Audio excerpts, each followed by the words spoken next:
नमस्कार, मैं चुनचुन कुमार। स्वागत है झारखंडी हिंदी न्यूज पर। चलिए जानते हैं आज की छोटी बड़ी सभी महत्वपूर्ण खबरों को। आज की पहली और बड़ी खबर की बात करें तो इस तारीख से खुलेंगे विद्यालय। धनबाद समेत संताल के स्कूलों में शुरू हो गई है तैयारी। कोरोना की दूसरी लहर उठने के बाद बंद जवाहर नवोदय विद्यालय फिर से खोलने की तैयारी शुरू हो गई है।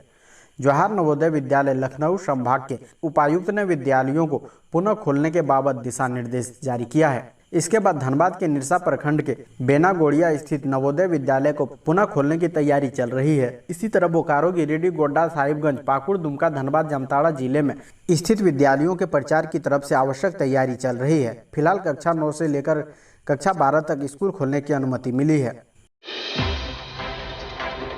अगली बड़ी खबर की बात करें तो पुलिस की बड़ी कार्रवाई, 17 साइबर क्राइम के आरोपी को किया गिरफ्तार। जामताड़ा के बाद झारखंड के कई जिले साइबर क्राइम को लेकर एक्टिव होते जा रहे हैं। इसी कड़ी में अब देवघर भी साइबर क्राइम का हब बनता जा रहा है, जिसको लेकर पुलिस ने देवघर से एक साथ 17 साइबर अपराधियों को गिरफ्तार किया है। देवघर जिले के 4 थाना क्षेत्रों में सघन छापेमारी कर पुलिस ने इन अपराधियों को गिरफ्तार किया है। गिरफ्तार किए गए आरोपी फर्जी सिम से बैंक के कस्टमर केयर एग्जीक्यूटिव और बैंक अधिकारी बनकर KYC कराने के नाम पर साइबर ठगी की घटना को अंजाम दे रहे थे। इसके अलावा विभिन्न तरह के डिजिटल प्लेटफॉर्म का इस्तेमाल कर भी वो लोगों से ट्रांजैक्शन की OTP हासिल कर ठगी करते थे। अगली बड़ी खबर की बात करें तो एयरपोर्ट में बारिश का अड़ंगा, अक्टूबर से पहले नहीं हो सकेगा तैयार। शिव नगरी देवघर बाबा धाम के कारण विश्व मानचित्र में देवघर का विशेष महत्व है। शिव के इस नगर को एयरपोर्ट से जोड़ने की तैयारी अंतिम चरण में है, मगर बहुप्रतीक्षित एयरपोर्ट के तय समय में तैयार होने में बारिश ने व्यवधान डाला है। एयरपोर्ट अथॉरिटी ने सिविल वर्क पूरा करने की अंतिम समय सीमा 31 अगस्त तक तय की थी, मगर अब अक्टूबर तक काम पूरा होने की उम्मीद है। अगली बड़ी खबर की बात करें तो 10,000 करोड़ के निवेश का हुआ MOU। करीब 2 लाख लोगों को मिलेगा प्रत्यक्ष और अप्रत्यक्ष रूप से रोजगार। नई दिल्ली में 2 दिवसीय इन्वेस्टर समिट के दौरान मुख्यमंत्री हेमंत सोरेन ने झारखंड के इंडस्ट्रियल पॉलिसी का लोकार्पण किया। इस दौरान मुख्यमंत्री के समक्ष करीब 10,000 करोड़ रुपए के निवेश की योजना पर MOU हुआ, जिसमें करीब 20,000 लोगों को प्रत्यक्ष और 1.5 लाख लोगों को अप्रत्यक्ष रूप से रोजगार मिलेगा।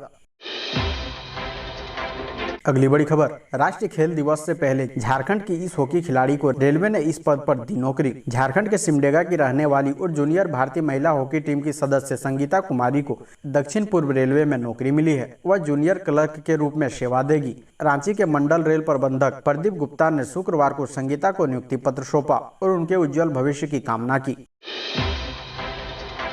अगली बड़ी खबर की बात करें तो जज उत्तम आनंद की मौत पर CBI के हाथ खाली। नार्को टेस्ट में आरोपी ने कहा, ये दुर्घटना। धनबाद में जज उत्तम आनंद की संदिग्ध मौत के मामले में जांच अपने हाथ में लेने वाली CBI को तफ्तीश में कोई खास कामयाबी नहीं मिली है, जिससे वह इस केस को किसी आपराधिक षड्यंत्र के साथ जोड़ सके। झारखंड हाईकोर्ट को CBI ने जो सीलबंद स्टेटस रिपोर्ट शुक्रवार को सौंपी, उसमें CBI ने यही कहा कि इस मामले में साजिशन हत्या होने के बारे में सुराग नहीं मिले हैं। वहीं रिपोर्ट में कहा गया है कि आरोपी ने नार्को व अन्य टेस्टों के दौरान एक्सीडेंट होने की ही बात बार बार कही है। इस हाई प्रोफाइल मामले में हाई कोर्ट व सुप्रीम कोर्ट तक के संज्ञान लेने के बावजूद केस की प्रगति रिपोर्ट में CBI का खाली हाथ होना चर्चा का विषय तो बन ही गया है।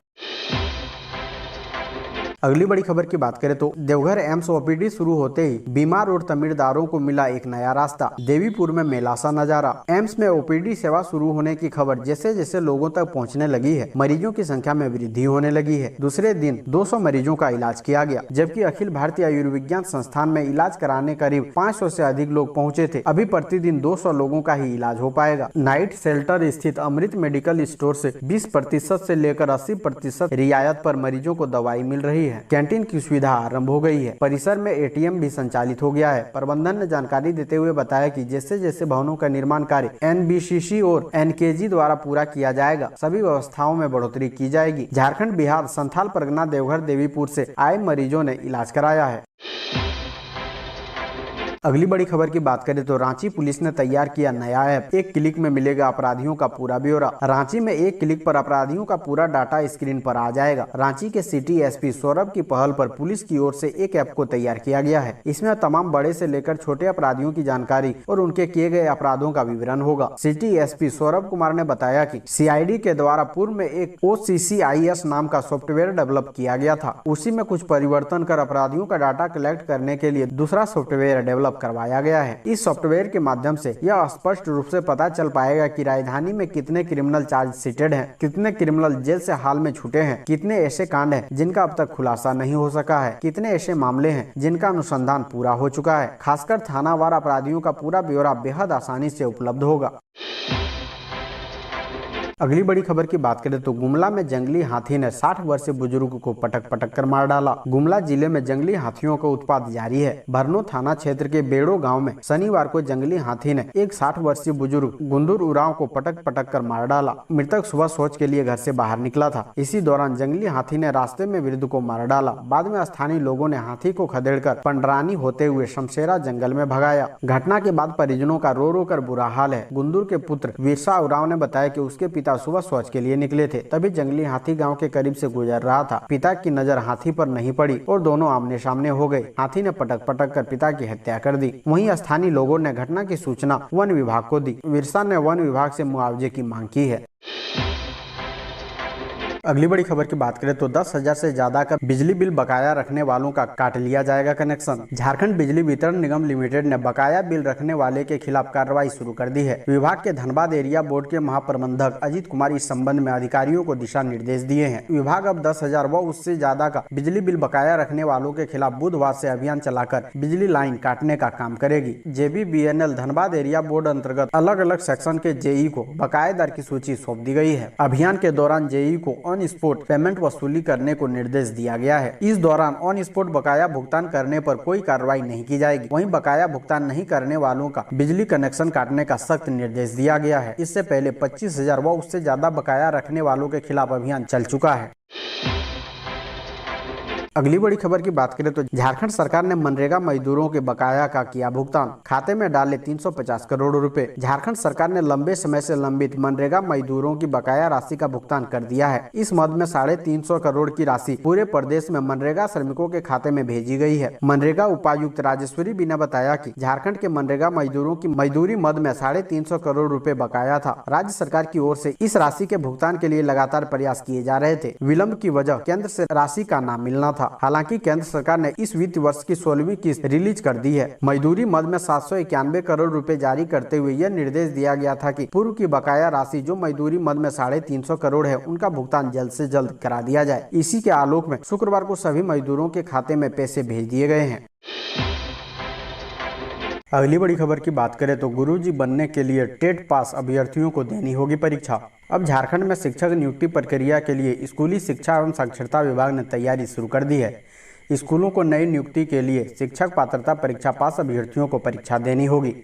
परीक्षा में अंक के आधार पर ही मेधा सूची तैयार की जाएगी और उनकी नियुक्ति होगी। शिक्षा विभाग ने शिक्षक नियुक्ति संशोधन नियमावली को अंतिम रूप दे दिया है। नियमावली पर सहमति के लिए प्रस्ताव शिक्षा मंत्रालय के पास भेजा गया है। उनकी सहमति के बाद इसे कैबिनेट में रखा जाएगा। संशोधित नियमावली के अनुसार प्राथमिक व मध्य विद्यालयों के शिक्षकों की नियुक्ति के लिए झारखंड कर्मचारी चयन आयोग परीक्षा लेगा। इसमें वही अभ्यर्थी शामिल हो सकेंगे जिन्होंने झारखंड के किसी स्कूल से मैट्रिक की परीक्षा पास की होगी।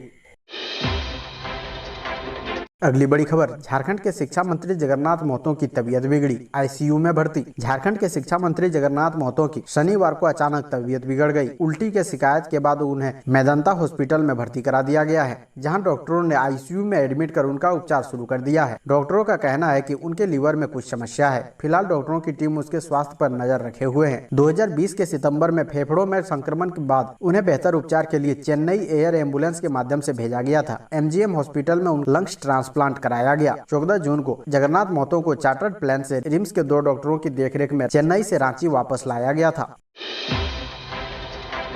अगली बड़ी खबर की बात करें तो रांची में हैरान करने वाली वारदात, प्रेमी के साथ मिलकर पत्नी ने कर दी पति की हत्या। जाने पूरा मामला। रांची के खेलगांव थाना क्षेत्र के गाड़ी गांव के पाहन टोली में गुरुवार की देर रात एक महिला ने अपने प्रेमी के साथ मिलकर पति की गला दबाकर हत्या कर दी। हत्या के बाद अंतिम संस्कार की तैयारी चल रही थी। इसी बीच स्थानीय लोगों को इसकी भनक लगी और पुलिस को सूचना दे दी गई। पुलिस के मौके पर पहुंचते ही सारा भेद खुल गया। मरने वाले व्यक्ति का नाम राजू मिर्धा बताया जा रहा है। पुलिस ने मृतका की पत्नी अंजलि देवी और उसके प्रेमी को शुक्रवार को राजमुंडा को गिरफ्तार कर लिया है। जानकारी के अनुसार आरोपित राजमुंडा खरगीदा ओपी क्षेत्र स्थित लाल खटंगा का रहने वाला है।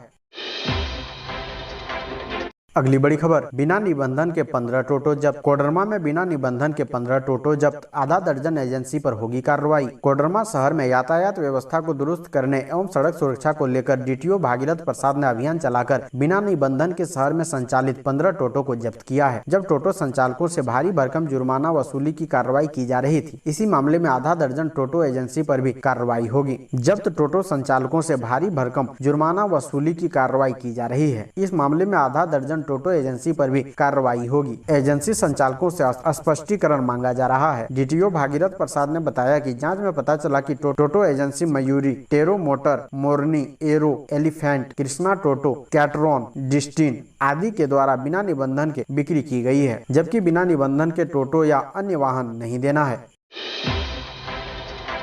अगली बड़ी खबर की बात करें तो झारखंड में 10,000 करोड़ निवेश से करीब 1.5 लाख रोजगार। निवेशकों से क्या बोले सीएम हेमंत। झारखंड के सीएम हेमंत सोरेन ने नई दिल्ली स्थित होटल ताज में उद्योग विभाग द्वारा आयोजित इन्वेस्टर्स मीट में झारखंड औद्योगिक एवं निवेश प्रोत्साहन नीति 2021 का लोकार्पण करते हुए कहा कि 2 दिवसीय इन्वेस्टर मीट आने वाले दिनों में झारखंड में 10,000 करोड़ के निवेश के साथ करीब 1.5 लाख रोजगार सृजन का मार्ग प्रशस्त करेगा। टाटा स्टील अगले 3 वर्ष में 3,000 करोड़, डालमिया भारत ग्रुप 758 करोड़, आधुनिक पावर 1,900 करोड़ और सेल द्वारा गोवा माइंस में अगले 3 वर्ष में 4,000 करोड़ एवं Prem rubber worker private limited 50 crore का निवेश एवं 1,000 प्रत्यक्ष रोजगार का सृजन करेगा। सीएम के समक्ष उद्योग सचिव और कंपनियों के प्रतिनिधियों ने करीब 10,000 करोड़ रुपए के एमओयू पर हस्ताक्षर किया। सीएम हेमंत सोरेन ने कहा कि राज्य सरकार निवेशकों का सहयोग लेकर आगे बढ़ना चाहती है। यहाँ के प्रचुर संसाधनों का उपयोग करते हुए झारखंड को विकास की ओर ले जाने का प्रयास करेंगे। इसमें सभी का सहयोग अपेक्षित है। सरकार ने कदम बढ़ा दिया है, ये कदम अब थमेंगे नहीं।